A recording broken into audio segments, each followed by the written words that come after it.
வந்து பவ்வை எப்படி க்ரியேட் பண்ணலான்னு பார்க்கலாம். இதுக்கு வந்து ஃபஸ்ட்டு ஸ்டார்டிங்கில் சென்டரில் வைக்கிறக்காக அந்த இது ரோப் மாதிரி பண்ண போகிறோம். அதுக்கு வந்து மொத்தம் 12 செயின் போட்டுக்கோங்க. இந்த மாதிரி நாட் போட்டு செயின் போட ஸ்டார்ட் பண்ணுங்க. மொத்தம் 13 செயின் போட்டுக்கோங்க.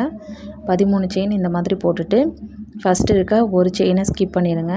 ஒரு செயினை ஸ்கிப் பண்ணிவிட்டு அடுத்த செயின்லேருந்து சிங்கிள் க்ரோச்செட் போட ஸ்டார்ட் பண்ணுங்கள். மொத்தம் 12 சிங்கிள் க்ரோச்செட் வரணும்.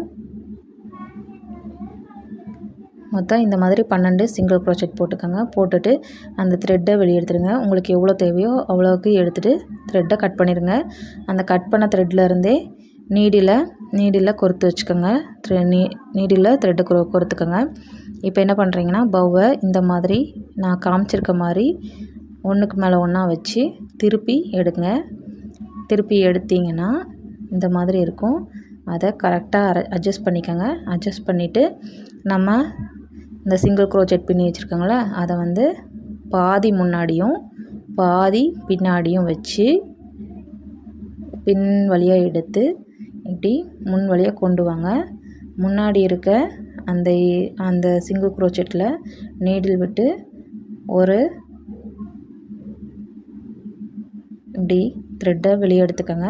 எடுத்துட்டு நம்ம ஃபஸ்ட்டு ஸ்டார்டிங் விட்டுருந்த அந்த த்ரெட்டுக்கும் இந்த த்ரெட்டையும் சேர்த்து நாட் போட்டுருங்க. 2-3 நாட் போட்டு அதை கட் பண்ணிடுங்க.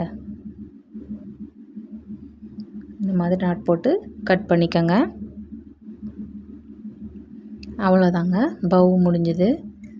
எவ்வளோதான் சிம்பிளாக இருக்குது பாருங்கள்.